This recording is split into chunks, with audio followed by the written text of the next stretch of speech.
Bonjour, je m'appelle Élodie Loin, je suis dirigeante de transition et je suis ravie de vous rejoindre aujourd'hui pour partager une très belle expérience à la Direction Générale France du groupe Manutan.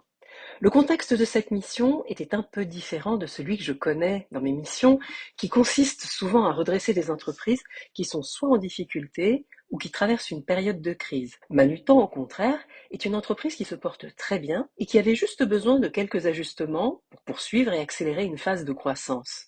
Quand j'ai débuté cette mission, je me suis quand même demandé ce que j'allais bien pouvoir apporter à cette belle entreprise déjà si performante.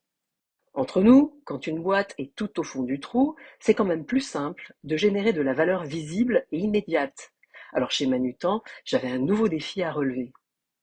Le but aujourd'hui n'est pas du tout de parler de mes contributions, mais plutôt de témoigner de la dynamique vertueuse que j'ai observée chez Manutan et qui, j'en suis convaincue, est un facteur de succès incontournable dans la réussite d'une mission ou d'un projet quel qu'il soit.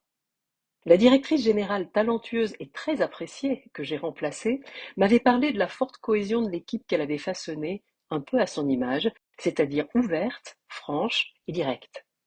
J'avais hâte de tous les rencontrer, mais en ayant conscience aussi qu'avec une équipe aussi soudée, ça passe ou ça casse. Et effectivement, le codir de Manut en France n'avait pas sa langue dans sa poche et savait mener des débats aussi passionnants que passionnés. Mais aussi chacun savait écouter l'autre et était capable de se remettre en question pour ajuster ses positions.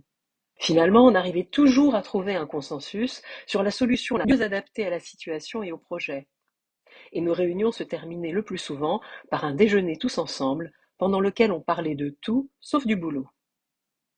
Je me suis quand même alors demandé s'il était possible de modéliser une telle équipe pour stimuler l'engagement et la performance, et je vous propose une simple recette avec 3 ingrédients. La première est la diversité au sein de l'équipe.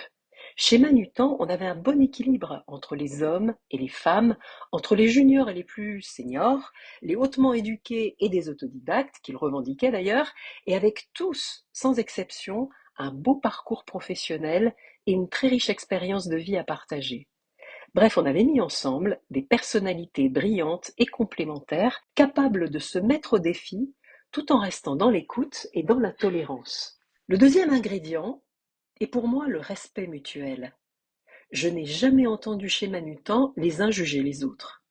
Je crois que chacun se respectait pour ses différences et pour l'apport d'un point de vue innovant, toujours enrichissant. Enfin, le troisième ingrédient est, pour moi, la liberté de parole, que chacun pouvait s'accorder, tout simplement parce que les membres de l'équipe se sentaient en pleine confiance dans un environnement ouvert et très bienveillant.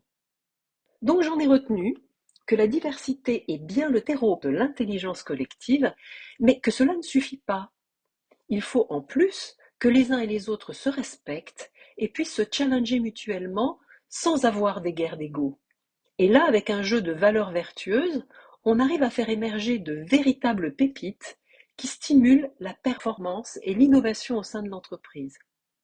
Voilà le bel apprentissage que je dois à Manutan et à vous aussi, Réactive Exécutive, qui m'avez invité à mener cette belle mission dans une entreprise qui respecte l'autre, qui stimule l'intelligence collective et qui donc performe. Merci aussi à vous, chers auditeurs, d'avoir été à l'écoute et surtout, n'hésitez pas à réagir, à commenter et à partager vos expériences. Et je vous dis à bientôt.